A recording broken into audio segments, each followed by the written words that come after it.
Hola, muy buenos días. Entonces vamos a ir a la última clase de nanomecánica. Ah, en- bueno, ya sabe que los detalles lo pueden encontrar allí en el libro de 2008.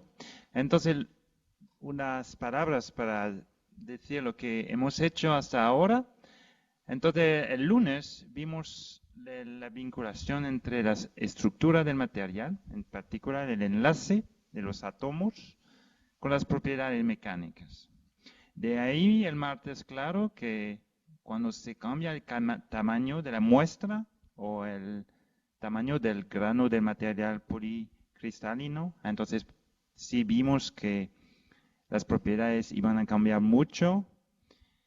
Las propiedades pueden ser la resistencia a la deformación elástica, a la deformación plástica, a la fractura. Entonces, elástica es el módulo de Young, plástica es el límite de elasticidad y fractura tiene la tenacidad, pero también el tamaño de la grilleta. Bueno, si necesitamos eso, hoy vamos a, um, clarificar o por sus preguntas.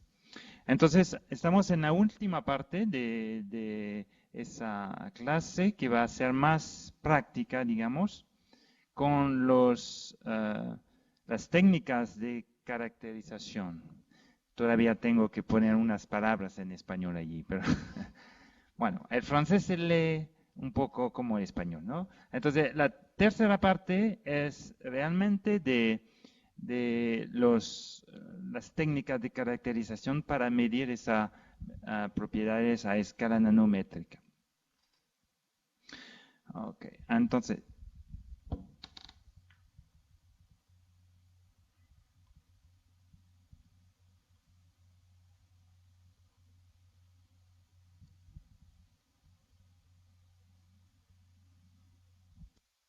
es un poco...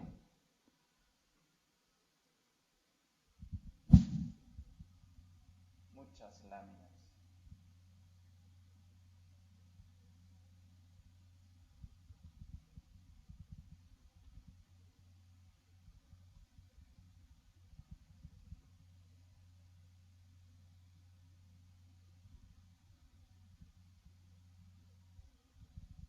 Aquí estamos. Entonces, la tercera parte, digamos, vamos a ver que las medidas se miden en un punto particular, o si no se puede hacer así, es decir, que se va a medir las propiedades del policristal y entonces hay que tomar en cuenta las interacciones entre los monocristales que forman esa estructura policristal. Es lo que llamo estudio global o estudio local. Y hay también que considerar que se pueden hacer los ensayos in situ, es decir, mientras se está haciendo el ensayo, o ex situ, digamos, después del ensayo. Vamos a ver los dos en los dos casos aquí. Hay muchos ensayos, muchísimos, y la clase de hoy no aguanta para hablar de todos. Solamente vamos a dar unos ejemplos, pero es bueno dar los más importantes. Entonces se puede hacer los ensayos de tracción in situ, vamos a ver eso. También de microtracción, vamos a ver esto. Microcompresión, ya vimos, pero lo vamos a ver otra vez hoy, pero del punto de vista de la caracterización. Eso no vamos a ver lo del Brillouin y las técnicas acústicas, pero sí se pueden utilizar. Vamos a ver una manera de hacer ensayos mecánicos. Entonces, allí para poner la deformación se va a utilizar un incremento de temperatura. Eso sí vamos a comentar, es muy interesante. Y luego también hablaremos de la nanoindentación.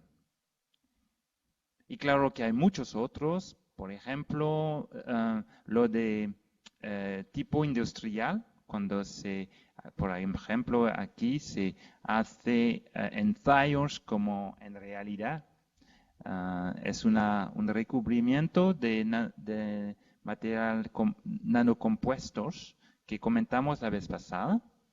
Y claro, se ha malogrado todo, ¿no?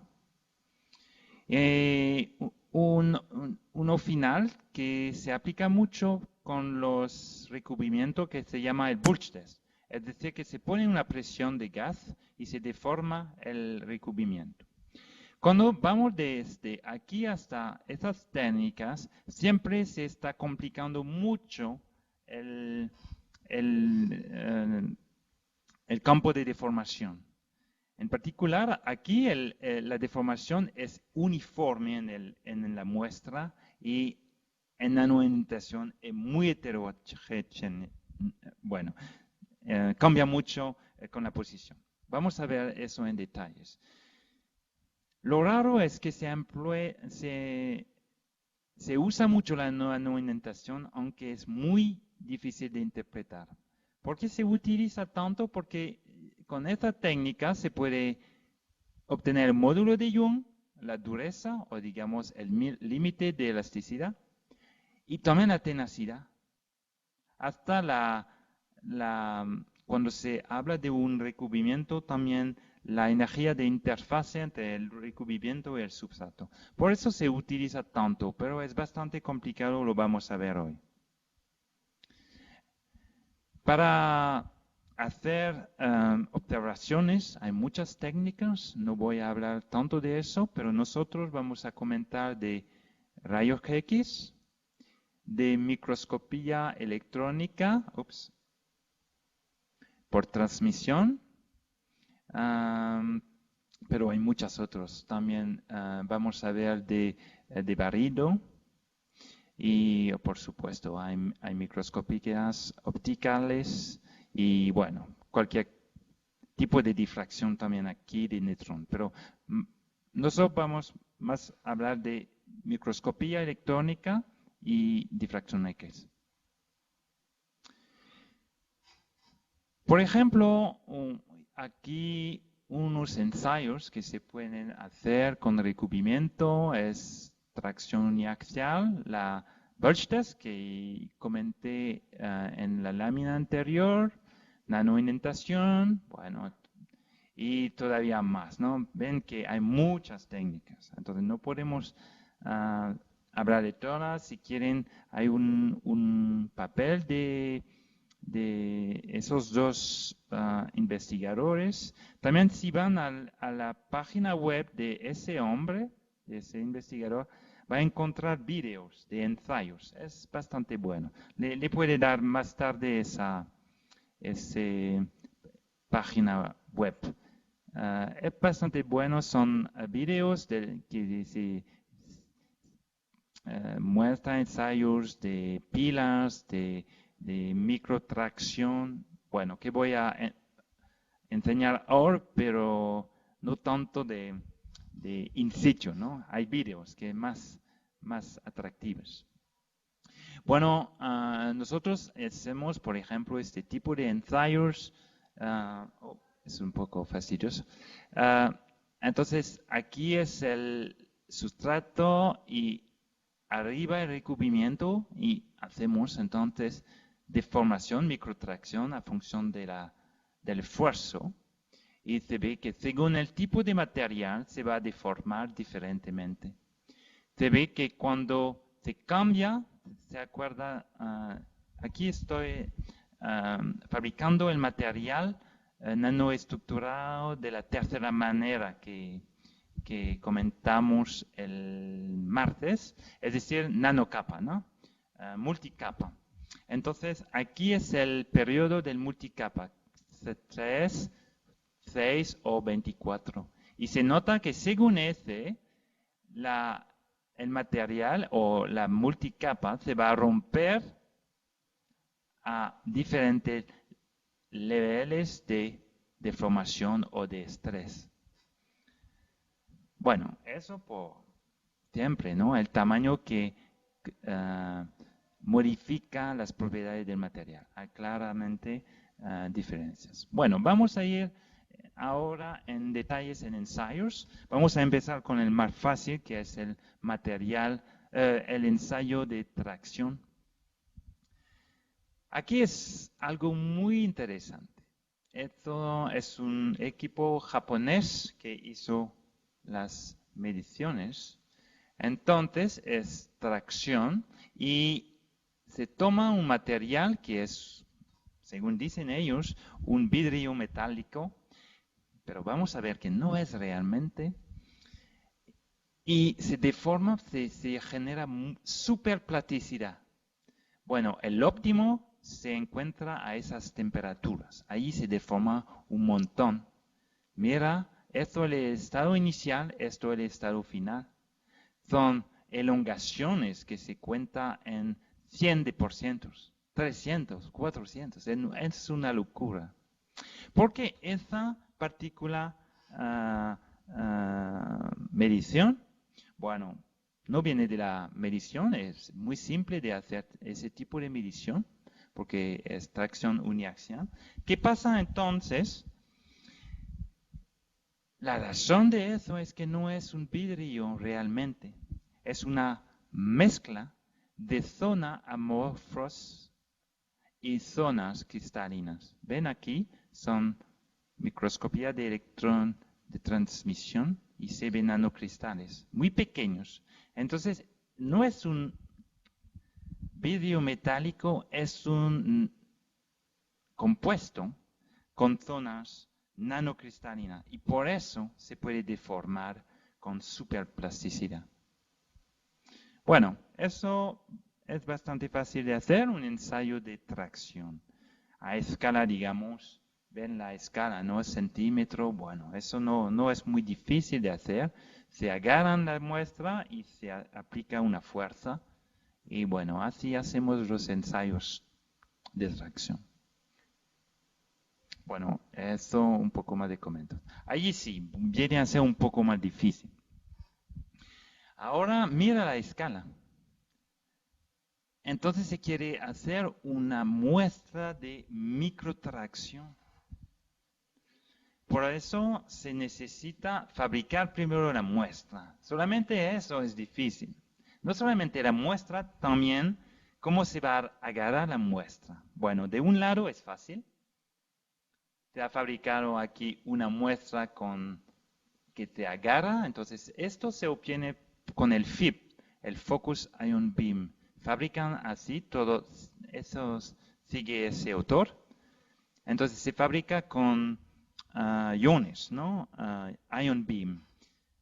Entonces se remueve la parte aquí de material y se hace por todo el lado, es decir, que se usina la muestra, girando la muestra al mismo tiempo. Y así uno obtiene ese tipo de muestra.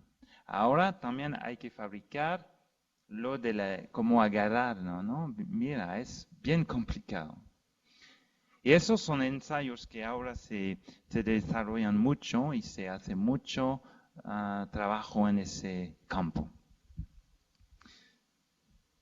Entonces, cuando se hace el ensayo, eso se hace in situ en el microscopio de Barreiro y se van a ver líneas de deslizamiento. No hay que olvidar que la escala es muy pequeña, entonces es un monocristal. Es decir, que aquí se han propagado dislocaciones en la muestra. Entonces ya viene a ser un ensayo mucho más difícil que el ensayo de tracción en el vidrio que le estaba mostrando anteriormente. Allí hay que preparar la muestra. Solamente hacer la muestra es una complicación. Bueno, entonces si uno logra hacer esas muestras, claro, se van a ver lo que expectamos, es decir, que la resistencia del material se va cambiando cuando el tamaño de la muestra o el diámetro de la muestra se va disminuyendo. Es decir, que aquí se incrementa mucho la resistencia del material.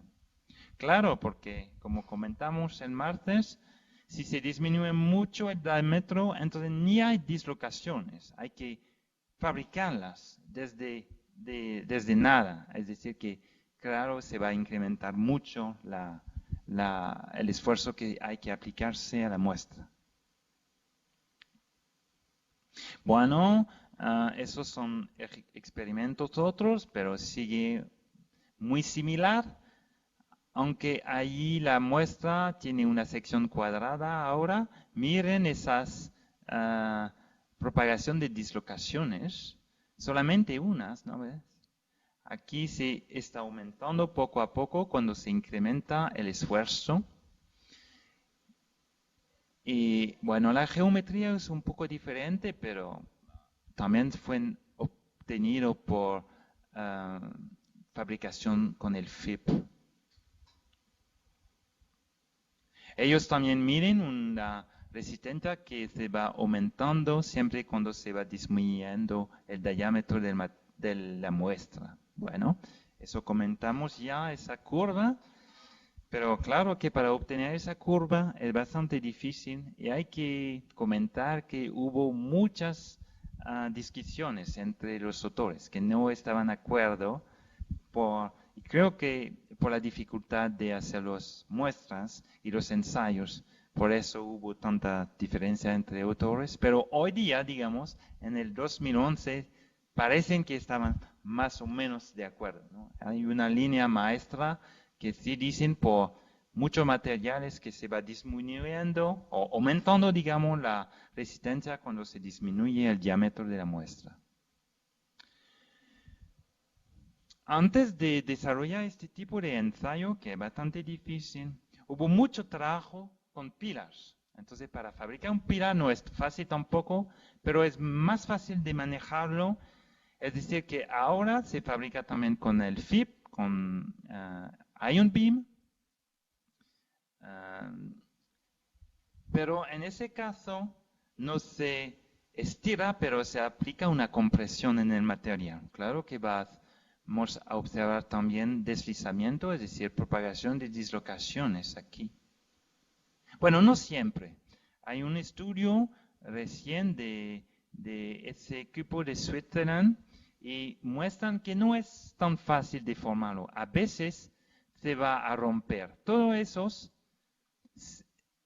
aquí se rompieron. Se rompieron de esa manera. No veo. Pensaba que tenía la imagen, ¿no? Se rompen. No se puede deformar porque es demasiado grande. Para lograr una deformación en compresión hay que tener diámetros pequeños.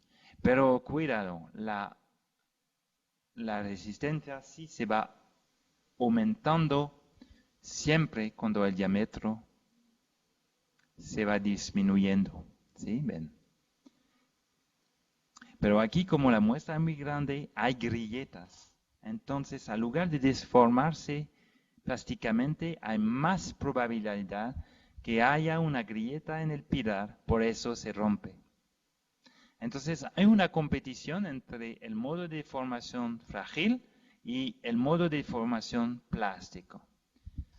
Si se disminuye el diámetro, entonces la probabilidad de encontrar una grieta en el pilar va a ser menos. Se va a deformar plásticamente, pero claro, la resistencia se va a ir aumentando también.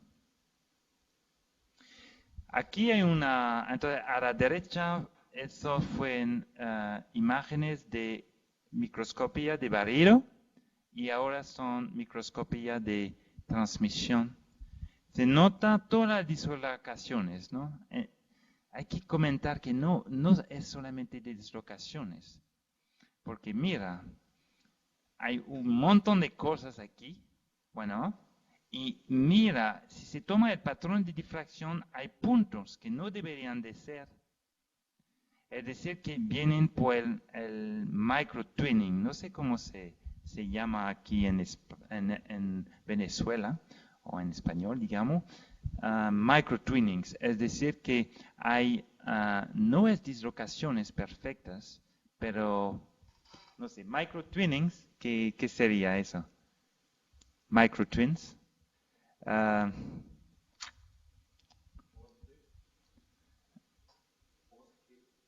Twin, T-W-E-N. Gemelos, ¿no? Entonces, ¿cómo se llama eso? Microtwins. Es decir, se genera zonas de cristal que son gemelas del cristal anterior. Son por dislocaciones parcial. Por eso se hace. Y es mucho porque, mira, se genera picos que no deberían de ser, pero aparecen por esos microtwins.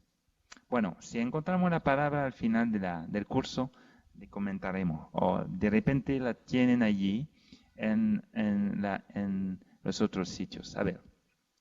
Bueno, lo seguro que si se cambia el tamaño, se cambia mucho la resistencia. Entonces allí también el ensayo es bastante difícil de hacer. Mira la escala, 3 micras. Primero hay que fabricarlas. Y luego hay que usar un indentador, que vamos a comentar luego, para llegar en la zona aquí. Entonces, al tope, para eso se va a utilizar un indentador con la punta, que es un plano. Entonces, se llega con la punta del indentador, se pone aquí arriba del pilar y se aplica una compresión. Entonces, en la literatura, con ese tipo de ensayos se podía encontrar cualquier cosa. Porque, claro, para hacer ese ensayo era muy, muy difícil. Pero como era, digamos, algo nuevo, todos querían hacer ensayos, ¿no? Pero hubo mucha discusión, todavía peor que con la microtracción. Aquí ni habrá, cualquier cosa. Pero sí ahora la gente está más o menos de acuerdo que, bueno, con el tamaño se va a cambiar mucho. La nanoindentación también se puede aplicar para medir las propiedades de un material en un punto dado. Entonces, ¿se acuerda de lo que es la indentación o no? A ver, bueno, vengo aquí para hacerle recordar. Se aplica en la superficie del material. Aquí se ha generado una deformación irreversible usando un indentador Vickers, es decir, que tiene una área cuadrada. ¿Ok?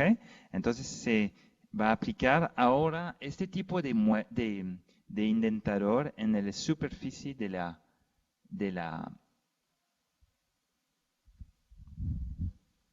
muestra. ¿Qué pasa? Entonces, cuando se incrementa la fuerza, se va aumentando la penetración del indentador hasta un punto particular. Hasta este punto es puro elástico, es decir, que la deformación es reversible. En cambio, cuando se pasa una fuerza dada, el esfuerzo la deformación va a incrementarse y luego la deformación va a ser plástica. Nos vamos a convencer de eso luego. También esa es una muestra de arsenio de gallium, que es un semiconductor, y eso en fósforo de indium. Y también se observa, son monocristal, los dos. Y se ha observado por mucha gente, primero un régimen elástico y luego plástico. Se ve mejor aquí. También arsenio de galio.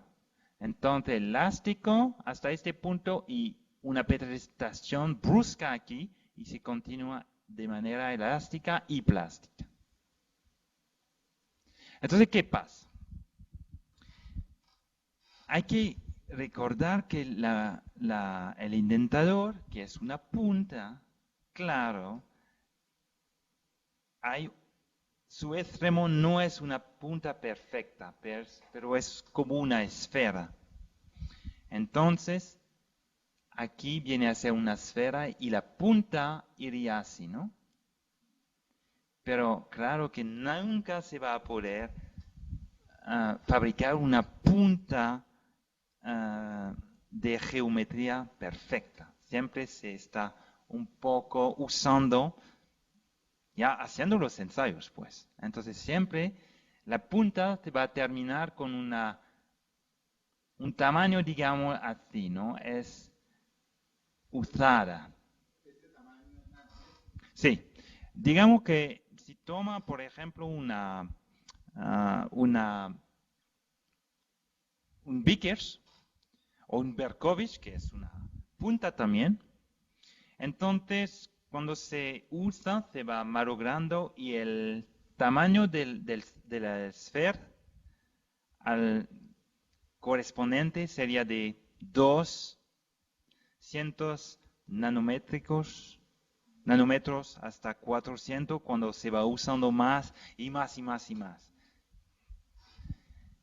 Entonces, ¿qué pasa? Que lo bueno es que ahora sí se puede considerar la fuerza de Hertz y entonces es analítica. Si uno conoce, entonces introduce, por ejemplo, en la fórmula 400 nanómetros.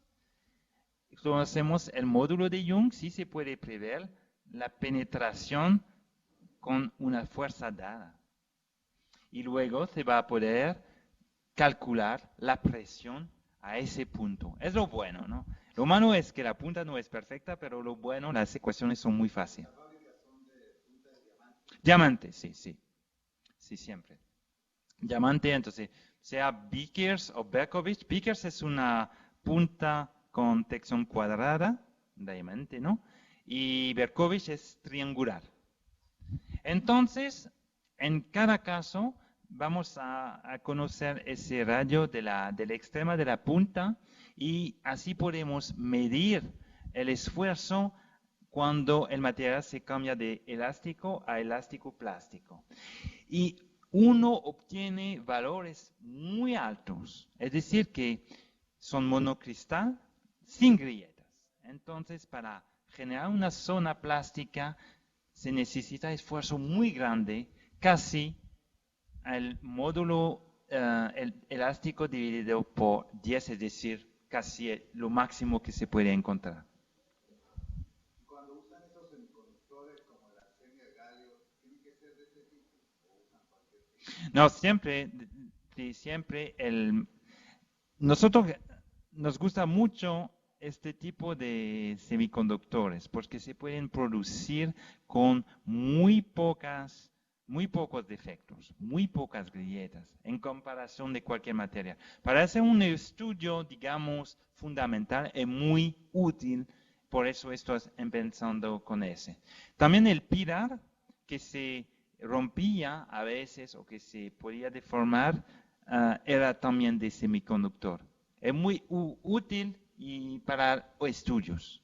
Pero sí, vamos a ir luego con recubrimiento de metal, que son policristalinos y ya. Lo comentamos también el martes, se hace mucho más complicado. Bueno, entonces, claro, hay dispersiones, pero así llega a ser. Entonces, ¿qué pasó durante los últimos años? Se hacía macro dureza, ¿no? Y luego se está haciendo más y más no dureza, también se emplea el nanoindentador para deformar esos pilares. Lo bueno es que ahora podemos medir la fuerza y el desplazamiento al mismo tiempo y entonces podemos calcular esfuerzos y todas esas cosas. Claro, es muy útil. Pero ahora han visto solamente millinewtons, es decir, que para ver la huelga es muy difícil.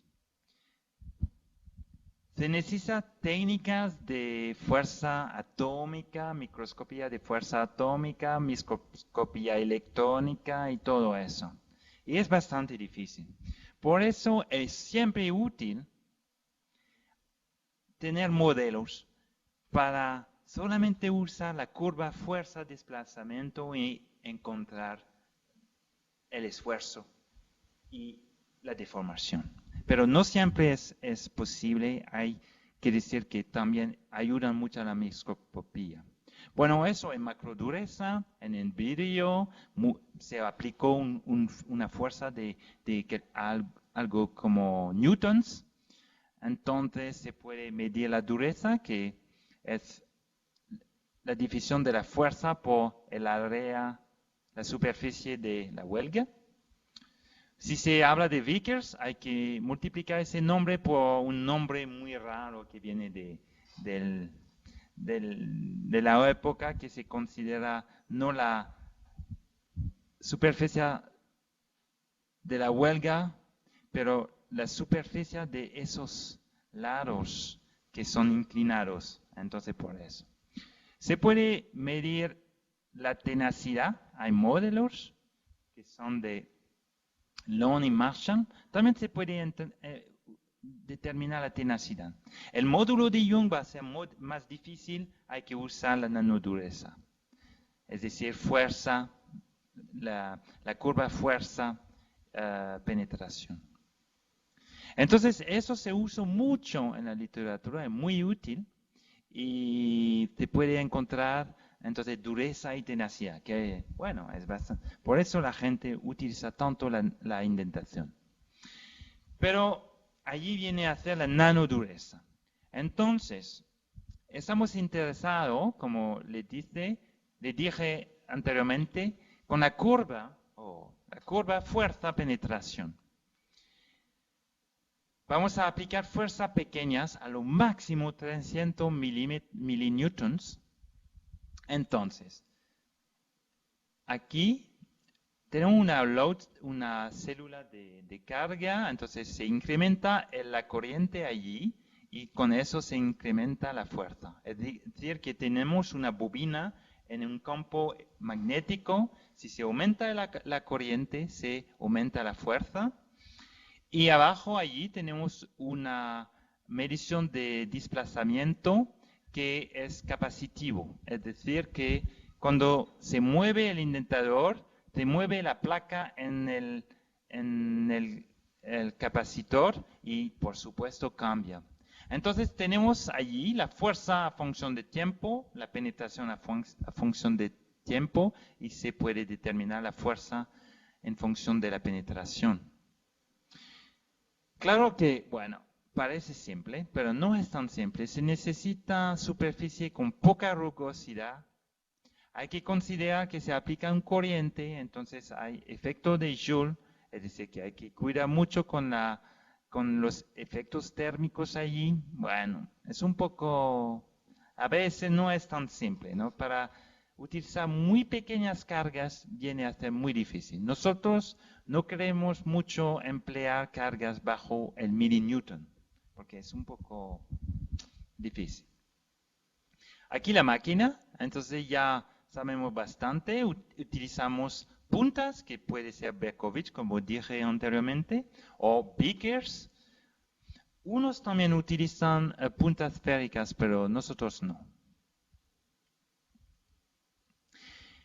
Entonces, sabemos ahora que va a haber diferentes tipos de curvas. Si es pura elástica, ya comentamos, la fuerza a la carga es la misma que la descarga, pero si, como comentamos a la derecha, el material es plástico, entonces se va a deformar, es decir, que la curva a la carga es diferente de la curva a la descarga. Y claro, el aluminio, que tiene una dureza pequeña, se va a deformar mucho más que el vidrio, entonces eso es el tipo de curva que esperamos a medir, ¿no es cierto? Usted dice que la superficie no es muy lisa. Tiene que ser muy lisa. Entonces, sí es, por eso nos gusta tanto los semiconductores. Tiene una superficie, pero súper lisa, ¿no? Entonces, para empezar, para calibrar, el vidrio también es muy liso. Entonces, para la calibración, eso es muy bueno. Pero, claro que no vamos a hacer todos los estudios con calibras, ¿no? Hay que hacer estudios. Entonces, en ese caso, hay que pulir el material muy bien. Tiene que ser como un mirror. Claro. Y si vamos a ver también películas recubrimiento. Entonces el recubrimiento tiene que depositarse en sustrato que ya está muy bien polido. Si no, fíjate, estamos midiendo algo como nanómetros. Es decir, que si tiene una rugosidad más de nanómetros, olvida, no significa nada. Entonces, si hay mucha rugosidad, mejor utilizar la macrodureza, porque allí, aunque hay rugosidad, sí se puede, bueno, no se puede medir con cualquier rugosidad tampoco, ¿no? Pero sí hay rugosidad y no se puede quitarse, entonces mejor emplear macrodureza.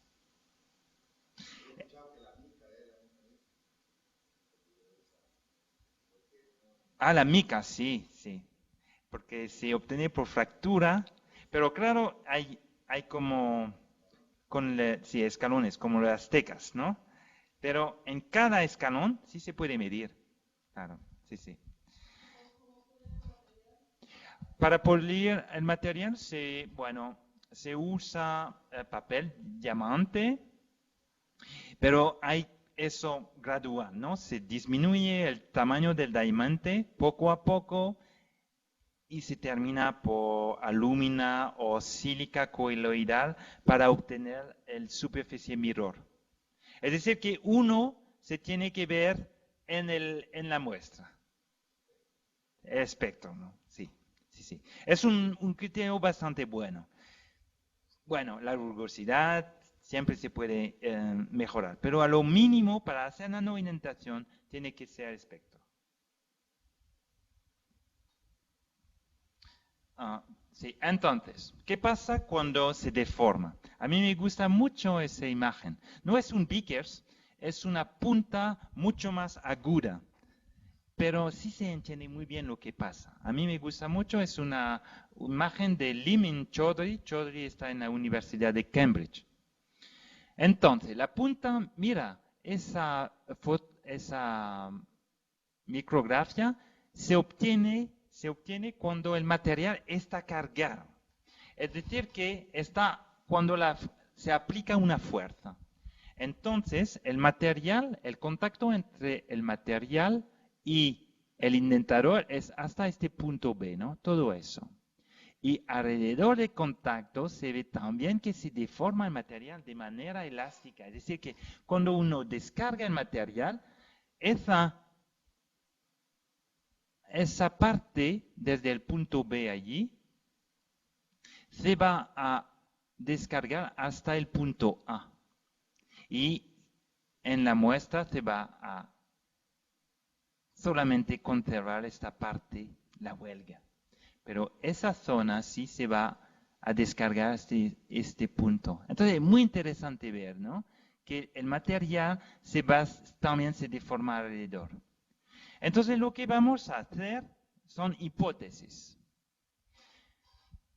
Eso es la teoría de Snedden. Snedden son los años 60 y Oliva et al. Es un papel muy importante. Tiene como, creo, 6.000 citaciones hoy día. Es una locura. Entonces ellos han hecho la hipótesis siguiente. Dicen que la deformación total es la deformación del contacto más esa cantidad que se puede calcular con esa fórmula muy simple. Eso es un parámetro, algo como 0.7. Eso es la fuerza que se aplica y F es el pendiente de la curva aquí. Mira, la fórmula es muy simple, ¿no? El contacto se puede determinar así. Si yo tengo la fuerza a función de la penetración, yo puedo calcular el pendiente. Es fácil. Entonces, ya tengo la deformación de contacto. Entonces, yo puedo calcular la área aquí, el área aquí. Es decir, que puedo medir la presión, es decir, la dureza. Es muy simple. Bueno, ahora no estoy tan seguro de la teoría, ¿no? Pero es simple. Y lo muy bueno de esta técnica, se puede medir el módulo de Young, que no se podía medir con la macrodureza. Entonces hay realmente algo más. Y bueno, vamos a aceptar que el módulo de Young es simplemente el pendiente dividido por la raíz de la área del contacto que ya conocemos por esa fórmula, pues. Entonces es bastante fácil. Uno mide la fuerza, función de la penetración, determina el pendiente y se puede calcular la penetración de contacto y de allí medir la dureza y el módulo de Young. Entonces, no se necesita mirar la muestra y buscar esas huelgas que son tan pequeñas. Directamente con la curva sí se puede medir la fuerza y el módulo de Young. Entonces, eso hacemos con la máquina. Nosotros, bueno, unos más detalles, el coeficiente no es siempre 0.7, ¿no? Pero esos son detalles, lo puse para que tenga todos los detalles si un día utiliza esa técnica. Claro que siempre hay que cuidar mucho con la hipótesis que se hizo, pero bueno, es la vida, ¿no? Eso es el método de Oliva-Infar, que es muy conocido, y se emplea casi en todas las máquinas de nanoindentación hoy. Hay muchas cuestiones. Eso creo que estamos así para dar una crítica, ¿no?, de las técnicas que se emplean. No hay que utilizarla así nomás. Hay gente que no están de acuerdo con el módulo que se va a determinar. Hay un papel en particular del mismo Chaudhry en 2001 en el Journal Material Research que trata de cuestionar eso. Todavía hay cuestión, no es muy claro. Bueno, si uno solamente quiere comparar materiales, bueno, está bien. Si uno quiere un valor exacto, entonces hay que cuidar mucho en las hipótesis que se han hecho. Tampoco todos están de acuerdo que esa área se calibra en el vidrio. Y además ese vidrio es muy especial porque no solamente se deforma, pero se densifica. Entonces, hay muchas cuestiones. Además, si uno utiliza, y nosotros vamos a hacerlo hoy, y no, lo hicimos el martes, ¿se acuerda del material nanocompuesto de polímero con sílica? Entonces, ese tipo de material está hecho de polímero, tiene una fase polímera.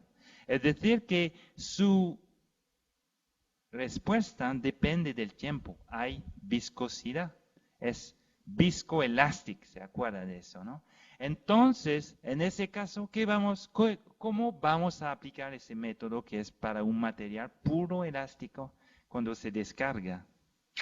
Va a ser un poco difícil. Hay otros problemas. Mira eso, es un recubrimiento de oro. Lo depositamos en el silicio, que es muy plano, poca rugosidad. Pero mira lo que pasó. Alrededor de la huelga hay esos que se llaman pile-up, es decir, el material se ha deformado hasta subir alrededor del contacto y formar esos montes. Son impresionantes, ¿no? Hay montes, pero alrededor del contacto, mira. Entonces, nada que ver con el esquema que se ha considerado para modelizar el contacto. Entonces, en esos casos, el estudio viene a ser muy, muy, muy complicado. Eso ocurre cuando el recubrimiento es muy plástico. El límite de elasticidad del recubrimiento viene a ser muy bajo a comparar del límite de elasticidad del sustrato. Bueno, vamos a tratar de entender lo que pasó en esa muestra. ¿Se acuerda? Estaba elástico y luego se deforma. Entonces yo dije que estaba elástico hasta el punto de alto esfuerzo, cerca del límite del material. ¿Cómo sé eso? Porque no observamos zonas plásticas con el microscopio electrónico de transmisión. Solo se observa a fuerzas, digamos, más allá de la transición. Estas son zonas plásticas, se obtendrán muchas dislocaciones allí. Cada línea es una dislocación. Ahí no se ve nada. Hay tantas dislocaciones, no se pueden ver una por una, solamente alrededor de contacto. Si se incrementa más, allí tenía una película, pero no la puedo mostrar hoy porque va a ser un poco complicado con el laptop. Entonces, ¿qué pasa? Para entender lo que pasa, hay que hacer un poco de modelización. Lo que pasa es que se va a generar dislocaciones. Sí, allí se pueden ver, hay muchas, pero se pueden ver mejor que en la lámina anterior, ¿no? A veces ayuda bastante la modelización. Bueno, ¿cómo se obtienen esas imágenes? Entonces, hay que fabricar las muestras para microscopía electrónica de transmisión. Lo que preferimos cuando se puede hacer, tomamos la muestra con huelgas y vamos a retirar la parte posterior aquí. Primero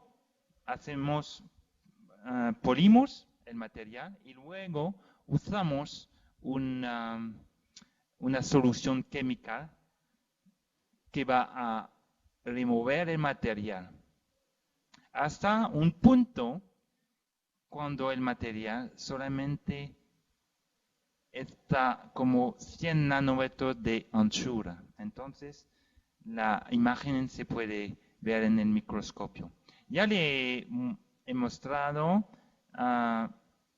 muestra de FIP, así se obtienen los espirales.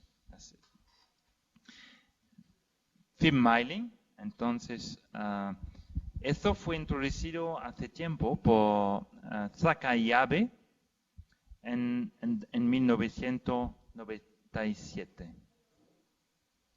Y eso la usamos también para observar debajo en sección transversal de una huelga. Le voy a enseñar ahora. Entonces, ¿qué pasa? Ya son las huelgas con muchas dislocaciones, concentración muy altas. Entonces, vamos a mirar lo que pasa con más cargas. Poco a poco se va incrementando las cargas aquí. Se van a observar dislocaciones más fácilmente cuando en particular se usa una fuerza de 5 millinewtons. Allí tiene una línea de dislocación, otras allí. Aquí pueden observar también gemelos, otra vez. Aquí también. Lo vamos a concentrar en el tamaño de la zona densa aquí, que podemos medir. Si medimos esa zona, entonces es el tamaño de esa zona. ¿Qué pasa allí? La fuerza está equilibrada en esa zona por el esfuerzo radial. Entonces la ecuación es bastante simple. Si se toma ese libro es el libro del Johnson, entonces el esfuerzo aquí va a ser proporcional al límite de elasticidad. Es decir, que midiendo esa zona en función de la fuerza, se puede determinar el límite de elasticidad.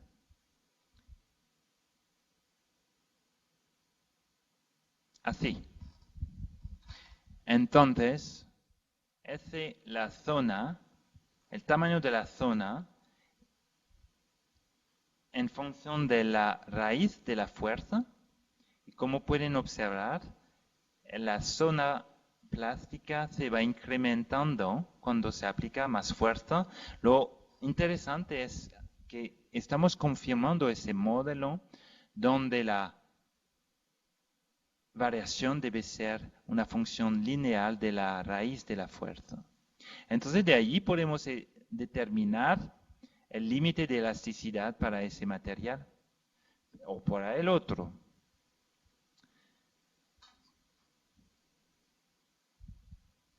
Bueno, ¿qué pasa ahora cuando ya conocemos ese?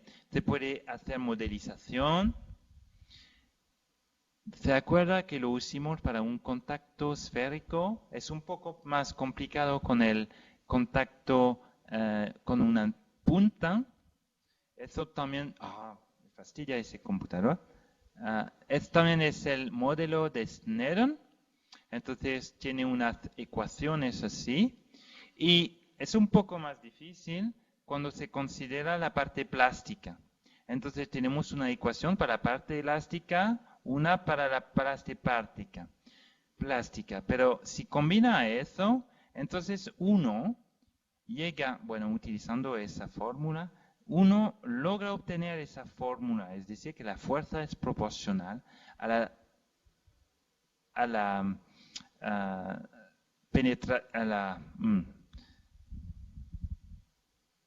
penetración, multiplicado por la, ¿cómo se llama? No, al cuadrado, penetración cuadrada. Okay. Entonces, ven que la fuerza es proporcional a la penetración cuadrada y viene aquí el módulo de elasticidad y la dureza. Entonces, sí se puede hacer, pero un poco más difícil.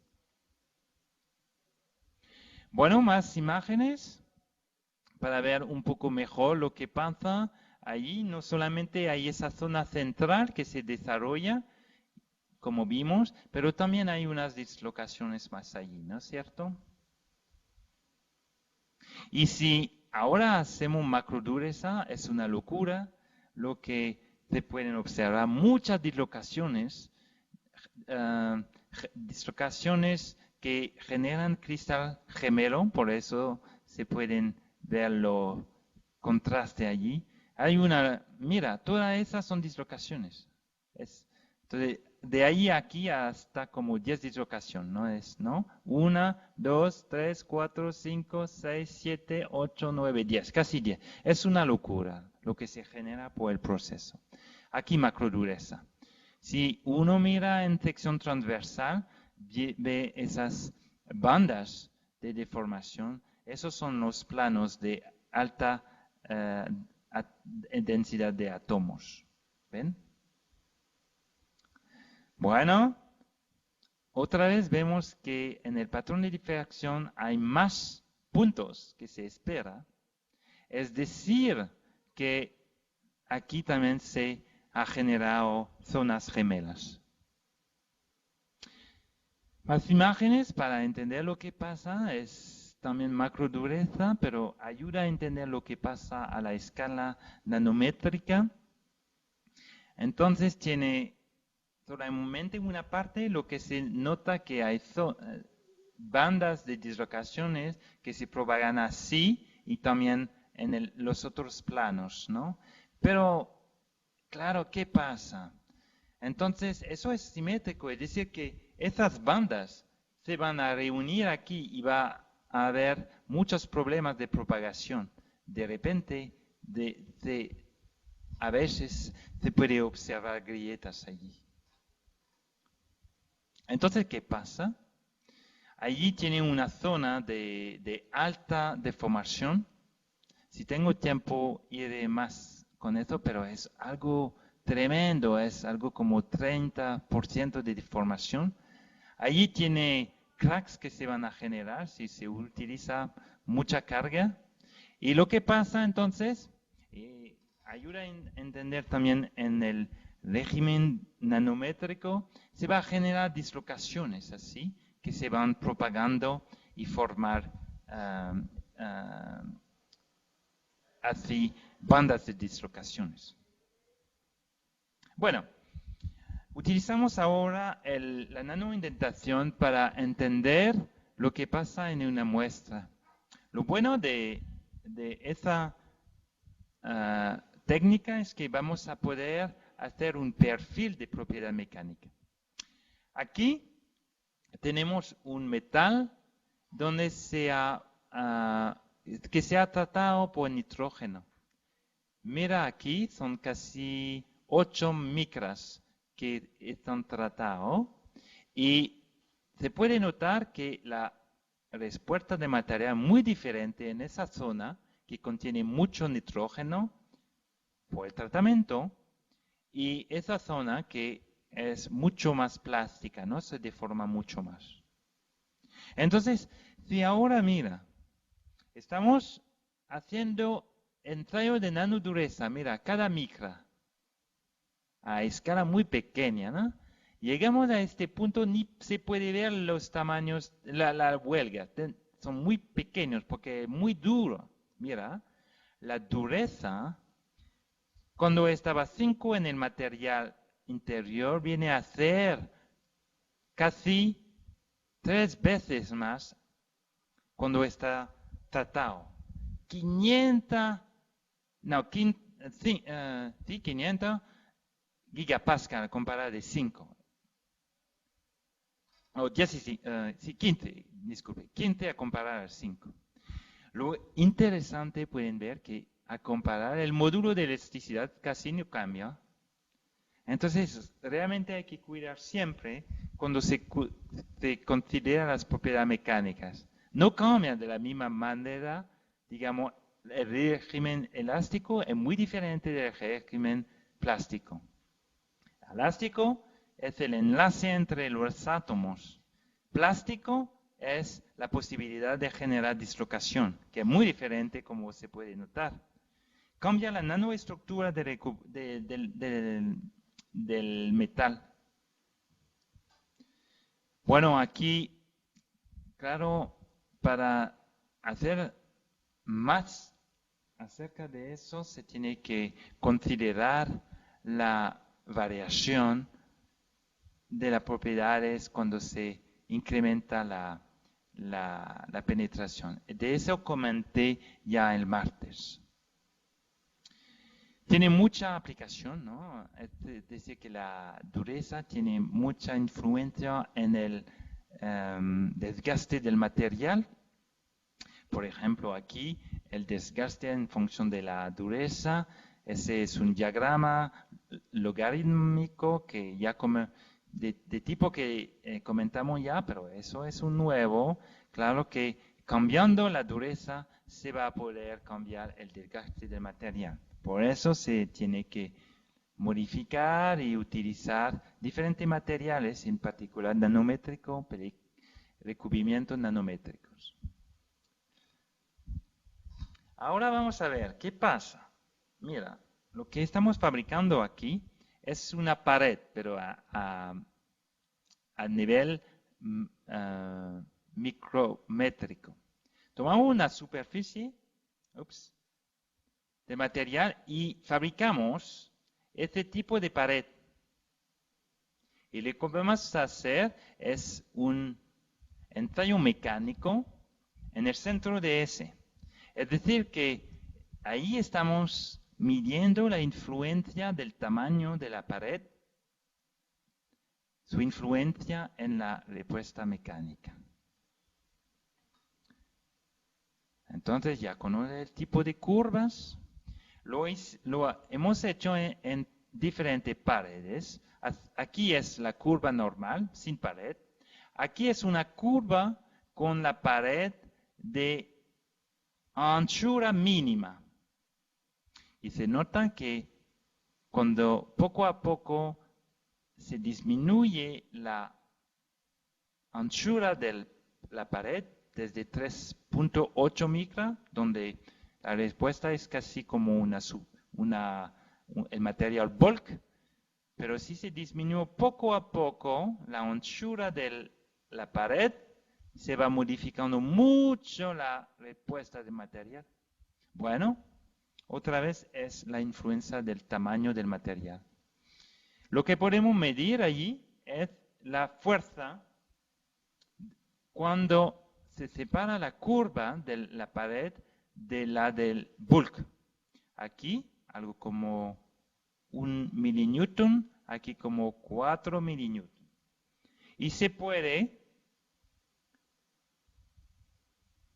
hacer el gráfico de esa fuerza de separación en función del tamaño de la anchura de la pared. Y se ve que cuando se baja se disminuye la anchura, se va disminuyendo la fuerza de separación. Bueno, claro, eso es la influencia de la nanoestructura de la pared.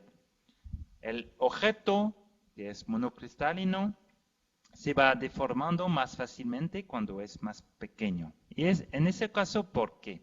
Estamos introduciendo dislocaciones allí en la pared. Ahí está la pared, es una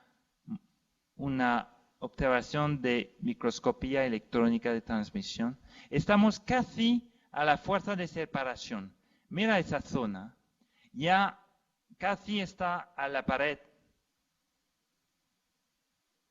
al lado de la pared, ¿no? Casi se va a salir. No obstante, ya salió unas dislocaciones, porque mira, ya hay más dislocaciones allí, ¿no? Entonces se esperan muchas dislocaciones. Entonces ya encontraron la pared. Pero ¿qué pasa? Estamos casi a la separación, es decir, que cuando esa zona con muchas dislocaciones se está desarrollando hasta la pared, sí se va a modificar la respuesta, es decir, que la curva se va a desviar del material bulk. Y nota aquí, si uno considera la penetración maximal bajo una fuerza dada por las diferentes paredes, se nota que entonces aquí yo he puesto no solamente la anchura de la pared, pero también su altura. No cambia mucho la altura, pero ahora hay que leer la curva, es decir, que cuando la anchura disminuye, ese número se incrementa. Es decir, que aquí es la pared menos ancho. Entonces se ve que la penetración se va incrementando poco a poco cuando se va disminuyendo la anchura de la pared. Lo que significa que la dureza se va poco a poco disminuyendo. Entonces se nota que en ese caso la estructura nanométrica viene a modificar mucho también la dureza de la pared.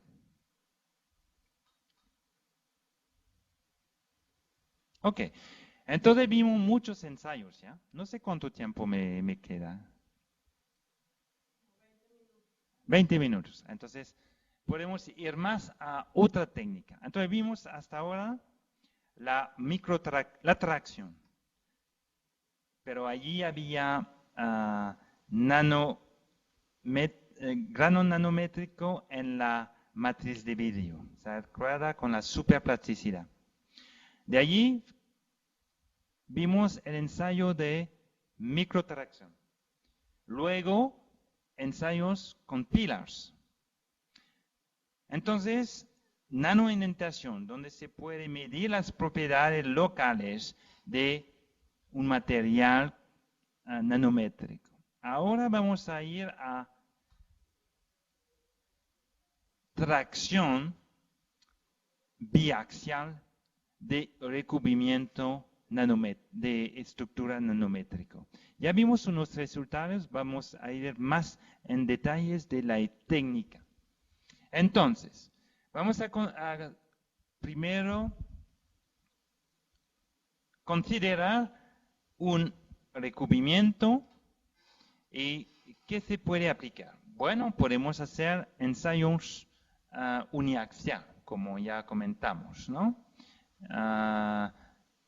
Podemos hacer Boltzmann test, ¿se acuerda de esa? Entonces, cuando se hace un ensayo uniaxial, claro, hay un esfuerzo en una dirección dada en el plano de la película.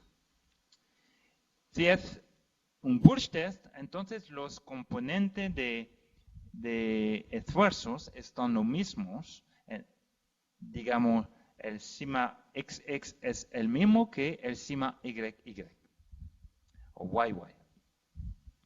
Entonces nosotros tenemos un equipo que puede aplicar esfuerzos en las dos direcciones, pero que no necesariamente tiene que ser igual. Y es decir que se puede hacer ensayos que están cerca de lo que se está desarrollando en la industria hoy, es decir, pantallas flexibles. Eso se utiliza para computadoras, para solar cells y cualquier cosa, ¿no? Es decir, que podemos aplicar esfuerzos como se muestra en la matriz aquí abajo. ¿Cómo hacemos eso? Ahí está la muestra. Entonces estamos utilizando un polímero que es el polimid. Estamos utilizando muestra un poco particular que son cruciforme. ¿Ven? Se puede aplicar esfuerzo en esa dirección y en la otra aquí. Al centro del cruciforme te pone el recubrimiento. Aquí utilizamos técnica de PVD para depositar ese. Luego esa muestra está puesta en la máquina que ven aquí, que con esa máquina podemos aplicar los esfuerzos en las dos direcciones. Esta máquina la hemos fabricado de nada y la estamos utilizando en el Cyclotron Soleil, queda cerca de París y de mi universidad. Y ahí estamos haciendo los experimentos. ¿Por qué trabajar en el cyclotron? Tenemos películas que son muy delgadas. Es decir, que si queremos hacer experimentos de rayos X, o sea, lo hacemos en nuestro laboratorio con un difractómetro convencional, pero para hacer un experimento que logramos en 2 días en el synchrotron, nosotros vamos a necesitar un mes en nuestro laboratorio. Entonces, por eso hemos fabricado esa máquina que está en el Synchrotron Soleil y que se puede utilizar por las personas que quieran. Entonces, tomamos esa muestra que es un cruciforme. Tiene un espesor de algo como 125 micras. Ponemos la película metálica, que va a ser una película multicapa con granos de tamaño característico en la escala nanométrica, es decir, que vamos a medir influencia de la nanoestructura. Vamos a aplicar esfuerzos controlados en las dos direcciones y estimar los esfuerzos. Vamos a determinar la deformación por rayo X. De eso voy a comentar un poco más. En particular, lo que hablamos, el ángulo psi, ¿no? ¿Se acuerdan? Vamos a dar más detalles hoy sobre eso. Y luego encontramos la curva de esfuerzos en función de deformación. ¿Ok? Ahí está mi muestra, entonces el sustrato, una nanocapa, cobre, tungsteno y, por ejemplo, aquí 3 nanómetros de tungsteno, 1 metro de cobre y se repita 60 veces hasta obtener el multicapa. Entonces, que tenemos, si aquí es el tungsteno solamente, tenemos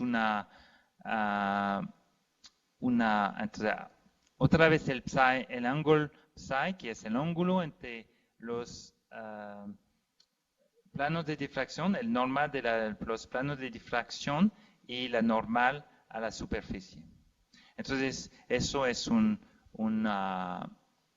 patrón que indica la textura del material que hay que controlar antes de hacer los ensayos. Es decir, que tenemos una textura 1, 1, 1, ¿se acuerdan? Hablamos de la textura, es decir, que allí granos están con una dirección común, 1, 1, 1. Pero en ese tipo hay dos texturas, entonces es bastante complicado. Hay también la textura 1, 1, 0. En cambio, si utilizamos este multicapa, es mucho más fácil. Tenemos una textura, no más, la textura 1, 1, 0. Es decir, que los cristales que constituyen el material tungsteno están todos orientados en la dirección 1, 1, 0. Es lo que llaman una textura de fibra. Pero, ¿se acuerda? Las direcciones en el plano de la superficie sí pueden ser cualquiera, ¿no? Solamente la dirección normal es 1, 1, 0. Ahí está la máquina en el synchrotron Soleil. Entonces, el rayos X llega de la derecha hasta la muestra. Allí se ve la película circular y utilizamos un detector para medir la difracción X en la muestra. Y se va a utilizar diferentes ángulos que voy a comentar muy pronto. Entonces, allí la toro, lo que se necesita para hacer este tipo de experimentos. Entonces, se aplica, por ejemplo, si la fuerza X es la misma que en la otra dirección, es un ensayo equibiaxial, pero podemos hacer cualquier cosa que no sea equibiaxial. También lo que podemos hacer con esa máquina es medir la deformación del sustrato. Para hacer eso, tenemos un microscopio debajo de la máquina. La imagen que obtenemos está en la derecha y antes de hacer los experimentos utilizamos una pintura. Bueno, hay una técnica un poco especial para hacer instapintas. No hay que pintar la muestra, pero solamente unas pocas gotas de pintura se ponen allí y de ahí vamos a poder, con la microscopía óptica, hacer correlación de imágenes cuando poco a poco se incrementa el esfuerzo. Entonces, de ahí vamos a poder determinar la deformación macroscópica del sustrato, que es muy importante, y la vamos a comparar a la deformación de rayos X. Unas pocas cosas, bueno, la correlación de imágenes se hace según la fórmula f de x, la referencia es la nueva fórmula, pero claro, por correlación se va a determinar un desplazamiento y de ahí vamos a poder determinar la deformación. Por ejemplo, aquí el desplazamiento, aquí las líneas de mismo desplazamiento son paralelas y es decir que la deformación es uniforme. Eso es la deformación macroscópica que incrementa, por supuesto, cuando se incrementa poco a poco la fuerza. No hay que olvidarse que es un polímero, entonces es viscoelástico. Queríamos clarificar si eso estaba estable durante la medición de rayos X. Eso es una ventaja también del sincrotrón. Si lo hacemos durante un mes, claro que el efecto viscoelástico va a ser tremendo. Pero aquí no es, porque los experimentos son bastante cortos. Entonces ahora vamos a hacer la difracción X. Entonces, un ángulo muy importante, ya sabes, es el ángulo psi. Entonces, el ángulo psi es el ángulo entre la normal a la superficie y la normal a los planos de difracción. vamos a tomarlo luego, pero poco a poco, ¿no? Y el phi angle es solamente el ángulo de rotación de la muestra. ¿Qué pasa? Entonces, con el detector se ve el anillo de Debye-Scherrer, se puede obtener de allí el pico de Bragg. Bueno, como el detector está hecho por diferentes partes, hay unos huecos en el parterre, pero eso no nos molesta. Ven los huecos, ¿no? Ahí está, ¿no? El hueco allí corresponde simplemente a ese hueco, ¿no? ¿Qué pasa? Entonces, ahora, si uno aplica una deformación, ¿qué va a pasar? Bueno, el pico de Bragg se va a mover un poquito. ¿Por qué? Porque cuando se aplica un esfuerzo, los planos que están difractando se van a moverse. Vamos a ver eso en detalles. Mira, vamos a decir que sin carga, la distancia entre los planos que están difractando es de 0. Si ahora se aplica un esfuerzo a la muestra, la distancia entre los planos que están difractando cambia. Bueno, entonces hay que tomar en cuenta la ley de Bragg. El ángulo está vinculado a la distancia, ¿no? El sen del ángulo de Bragg es dos veces la distancia de D multiplicado por el sen de Bragg es la longitud de la onda. Es decir, que si D cambia, el ángulo a la cual el pico de Bragg aparece cambia un poco. Es lo que estaba mostrando aquí, ¿no? Esto es 0 Newton, esto es 37 Newton. Bueno, ahora lo que vamos a hacer es cambiar el ángulo psi. Es decir, que vamos a mirar cómo están difractando los planos según su orientación en el recubrimiento. Hay que recordar que los esfuerzos están en el plano aquí, ¿no? Los esfuerzos están según la dirección 1 y 2. Y queda muy claro que según la orientación psi de los planos que están difractando, la deformación va a ser diferente.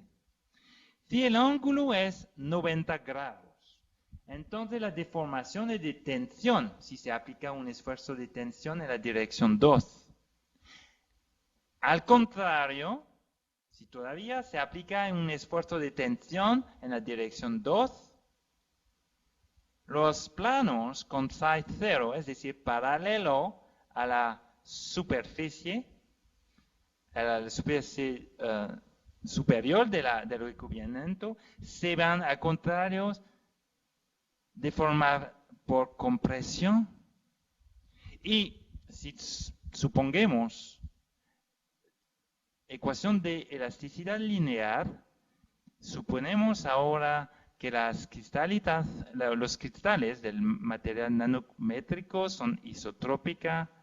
Entonces, la ley es muy simple. La deformación es una ley lineal con el sen cuadrado de psi.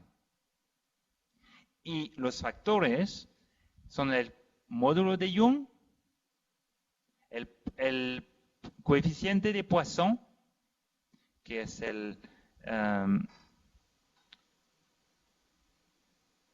la división de la deformación lateral, se acuerda a la deformación longitudinal. Y, por supuesto, los esfuerzos que se aplican. Bueno, vamos a ver qué pasa. Entonces, ahora podemos medir la deformación, ¿no? La deformación la miro simplemente conociendo el movimiento del pico de Bragg, ahí con la fórmula arriba. Ahí la deformación. Y lo miro por diferentes ángulos psi. Y se ven que por cada línea, aquí cada línea es por cuando se incrementa poco a poco el esfuerzo. Pero por cada estado, esta perfecta línea. Entonces, el modelo está correcto. Es decir, que es una ley que es proporcional. La deformación se incrementa proporcionalmente al sen cuadrado psi. Y el pendiente es simplemente el esfuerzo y los coeficientes de elasticidad del material. Se nota que hay un angular particular donde la deformación es 0. Por supuesto, si uno va de tensión hasta compresión, a un punto va a ser 0. Y eso corresponde a una orientación donde el sen cuadrado es 0.4.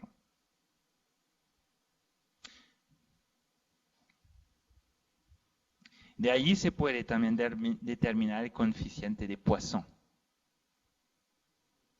Bueno, vamos a comparar ahora la deformación del recubrimiento determinado por la difracción Raquis y la de sustrato con la correlación de imágenes ópticas.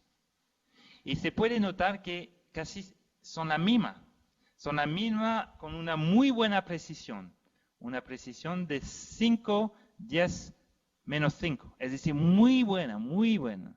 Es decir, que la película se deforma exactamente aquí como el sustrato. Porque estamos en el régimen elástico. No va a ser siempre así. También lo podemos confirmar en el paso no equibiaxial. Mira, hacemos esto. Eso es la deformación de X. ¿Ok? Entonces hay 3 porciones. Y comparamos con la deformación óptica la deformación del sustrato también es muy bueno. Se deformen de manera muy parecida en el régimen elástico. Pero eso no va a seguir siempre. Estamos empezando ahora trabajos donde se incrementa todavía más el esfuerzo. Es decir, que estamos aumentando más y más la deformación. Y allí estamos poniendo la deformación del recubrimiento y aquí la deformación del sustrato. Llega a un punto que es el límite de elasticidad del recubrimiento, donde esas deformaciones ya no están las mismas. Y llega a un punto donde ya hay fragmentación del recubrimiento. No resiste al esfuerzo. Estamos allí y creo que ese tipo de máquina va a ser muy útil para investigar el límite de elasticidad de material nanométrico, porque podemos cambiar, ¿no?, la multicapa y investigar la influencia. Bueno, claro que te necesita conocer bien el material. No sé si voy a ir. Es más de caracterización. Allí microscopía de transmisión. Se ve aquí el cobre, aquí el tungsteno. Si se hace zigzag, se puede tener una idea de cómo está organizado el material. Porque siempre es útil para interpretar lo que se observa de la mecánica. Eso ya le he mostrado el día martes, es solamente para hacerle recordar. También eso era la misma técnica de rayos X y allí se podía ver que el tungsteno no se comportaba de la misma manera que el cobre, ¿no? Es también tracción in situ en un sincrotrón, haciendo rayos X. Y eso es el resultado de la estructura nanométrica. ¿Se acuerdan de ese pattern, no? Lo explicábamos ese modo de ruptura muy particular de modo 2 resulta de la plasticidad en los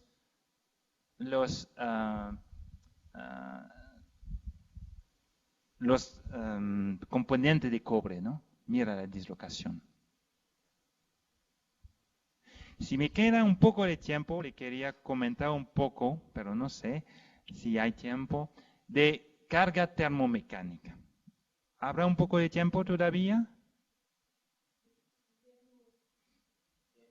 Creo que vale la pena porque va a ser un poco diferente, pero...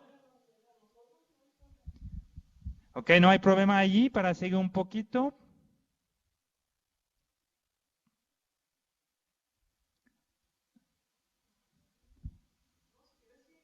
Ok, entonces parece que no hay. Ok, yo quiero comentar un poco de un ensayo que es mucho más complicado, pero muy vinculado con lo que estamos comentando. Todavía se va a utilizar los rayos X, pero ahora no estamos aplicando un esfuerzo por una máquina mecánica, pero por la temperatura. Lo que estamos estudiando ahora es un vidrio con recubrimiento de un poco complejo que se utiliza como protección del sol, es decir, los infrarred del sol para que no se caliente demasiado los edificios. Básicamente tiene una multicapa. Hay una capa ¿cómo se llama eso? Ya me olvidé. Plata, sí, plata, muy pequeña, tiene que ser pequeña, porque es conductor, y lo quieres la plata es conductor, ¿no es cierto? Es decir, que si lo hace grueso, ya va a ser un error, y lo queremos en el vidrio para que sea transparente. Bueno, entonces tiene que ser muy pequeño, algo como unos nanómetros. Entonces ponemos óxido de zinc, que va a ser dieléctrico, y bueno, es mucho más complejo, pero nosotros solamente hemos estudiado esta parte. Hay que recordar que con la difracción X se puede medir la deformación de cada componente. Es lo muy bueno. Bueno, por supuesto, si no es amorfos, ¿no? Porque si es amorfos, ya olvida, no hay difracción, o muy poca. Bueno, claro que como siempre se obtiene por deposición física, hay, claro, esfuerzos residuales. Sí, claro, porque estamos haciendo nanoestructura y siempre en esos casos también la nanoestructura está vinculada con esfuerzos residuales muy altos. Bueno, entonces, ¿cómo vamos a practicar? Claro, hay que chequear la estructura, entonces allí también tenemos una textura. Entonces, aquí es la textura del óxido de zinc, que tiene una textura, bueno, es una hexagonal, entonces necesitamos 4 números, ¿no? Pero es una textura 002, es decir que los cristales que forman la estructura nanométrica tienen una dirección común, normal a la superficie, que es 002. Bueno, y están aleatorias en el plano del recubrimiento. Y no cambió tanto con la temperatura, esa textura sigue, bueno, cambia, pero no cambia tanto, ¿no? Sigue 002. Mira todavía ese ángulo, ¿no? Es decir, poco a poco estamos viendo que hay pocos planos en esa dirección y la mayor parte está en esa dirección. El nitro de silicio, que también está en ese multicapa, no es amorfos, así que no tiene señal. Y pueden ver que la presencia sí cambia un poco la textura, pero sí sigue esa textura particular. Bueno, vamos a emplear la misma estrategia. ya conocen esas ecuaciones. La deformación es proporcional al seno cuadrado del ángulo psi.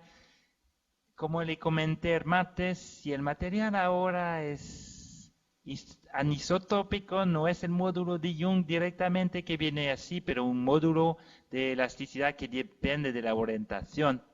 Pero aquí todavía el esfuerzo. Y bueno, bien. Entonces vamos a utilizar un pico dado y vamos a seguir su desplazamiento, pero ahora su desplazamiento cuando se va a calentar la muestra. Bueno, para clarificar otra vez qué es el ángulo psi, si ya no sabe, va a ser difícil porque muchas veces que ya lo empleamos, el ángulo psi es el ángulo entre la normal de los planos que están difractando con la normal de la superficie, ¿no? Y claro que cuando se cambia el ángulo, ven que esos planos van a ser de tracción, poco a poco se va cambiando por compresión, ¿no? Es lo que ya hemos comentado. Y hay un ángulo particular donde la deformación es cero. Bueno, entonces tomamos un horno. Bueno, vamos a calentar y queremos hacer experimentos rápidos. Entonces, otra vez vamos a ir al synchrotron. Esta vez fuimos a Grenoble, en Francia, al ESRF. Estamos con la muestra en el horno, lo vamos a calentar hasta 7 grados con una velocidad de 5 grados por minuto. Hacemos un plato ahí de 30 minutos y bajamos la temperatura más o menos, digamos, porque para enfriar hay que considerar el horno, ¿no? Que no se puede hacer como tierra, pero digamos algo como menos 5 grados por minuto. Vamos a utilizar una cámara CCD para ver el anillo de Debye-Scherer y de allí obtener este tipo de patrón, y de ahí otra vez podemos determinar el patrón simple de la posición del pico de Bragg. Bueno, aquí más detalles sobre la técnica, el patrón y la calibración. Tuvimos unos problemas de calibración. No voy a comentar mucho de eso. Aquí el patrón de difracción del óxido de zinc solo a la izquierda y a la derecha el óxido de zinc con también la parte amorphous, que no se ve, del nitro de zinc, de silicio. ¿Ven? Eso es la microscopía TEM. Se ve la parte amorphous, entonces esta no está allí. Y también aquí se ve la nanoestructura, ¿no? Aquí son 50 nanómetros, son muy pequeños granos. Entonces vamos a utilizar el pico de aquí, se hace el patrón, se puede extraer aquí, vamos a ver cómo se mueve el pico, se mueve mucho y bueno, como estamos haciendo... utilizando un horno, todo se dilata y tenemos que corregir cada paso, la posición, por eso no está continuo.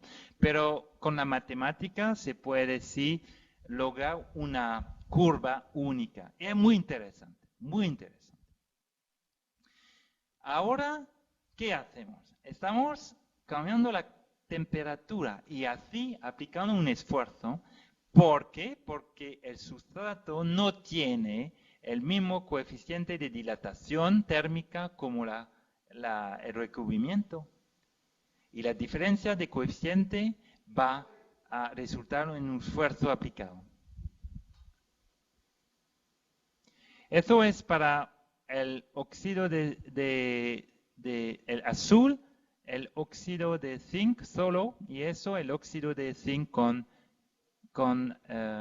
el nitruro de silicio. Entonces cambia un poco, pero se puede notar que se aplica esfuerzos lineal al comienzo, ¿no es cierto? Lineal y de repente se incrementa mucho allí, hasta un punto de relaxación a partir de 400 grados, relaxación que sigue hasta el plato y de ahí enfriamos el material. Ese régimen es lineal. Entonces, a partir de allí es muy interesante. No voy a comentar tanto, pero viene de la difusión de defectos en el material, en particular de vacancia de oxígeno. Bueno, un poco más aquí detalle de los dos regímenes que hemos observado. Ok, bueno, cómo se puede modelizar ese esfuerzo en la estructura y bueno, los fenómenos que están involucrados, la difusión del oxígeno y todo eso, ¿no? Bueno, eso es más detalle del material. Yo quería más comentar de la técnica que es muy interesante, que se usó mucho por el pasado, pero que al momento no está usándose tanto, pero sí que ayuda mucho en entender cómo va a evolucionar el material, porque hay que considerar que luego que se ha depositado ese recubrimiento, se tiene que tratar térmicamente para el temple del vidrio y todo eso, ¿no? Esto que hay que saber lo que ocurre en la multicapa cuando se trata térmicamente. Bueno, más aquí, solamente para mostrarle cómo es interesante la técnica.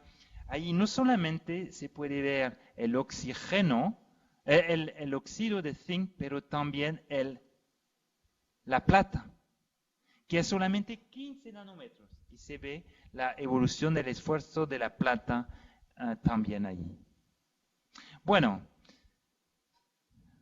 unas palabras para terminar. Entonces la clase de hoy más dedicado en las técnicas de microtracción, tracción, compresión de pilares, nanoindentación, también ensayos in situ con rayos X, sea con una máquina para aplicar esfuerzos o con un tratamiento térmico. Eso fue la tercera clase. La primera, como empecé, era más de las propiedades con correlación a la estructura. Segunda clase con la influencia del tamaño. Bueno, con eso voy a terminar. Muchas gracias por su atención y espero que le haya clarificado un poco más de la nanomecánica y de su importancia por el futuro. Muchas gracias. Si hay cuestiones, bienvenidas. Gracias.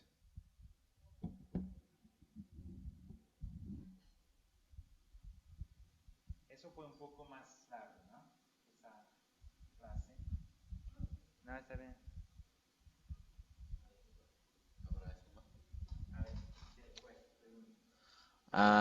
En la ULO, en la UDO tienen preguntas.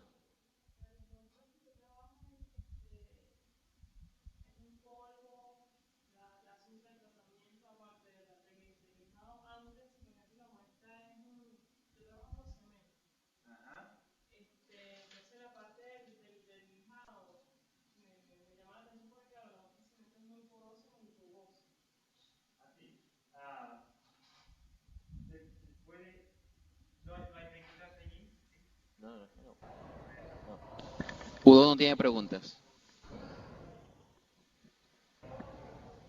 No hay preguntas. Bueno, aquí hay una pregunta, así que la voy a comentar para todos. Si entiendo bien, es cómo se aplica esas técnicas a materiales obtenidos por polvos, ¿no? Bueno, la hemos utilizado. Ahora, en particular en Venezuela, se utiliza una técnica que me impresiona mucho y también tenemos colegas utilizándola, se llama la técnica HVOF. Es decir, se hace recubrimiento utilizando un canon. No sé si sería muy bueno. Es como una pintura, digamos. Entonces se entra el polvo, es un pistón, y claro, se hace a altas temperaturas, alta velocidad, casi la velocidad del sonido. Se llama HVOF, es una técnica que te permite hacer recubrimiento a partir de polvos, y son muy densos y nanoestructurados.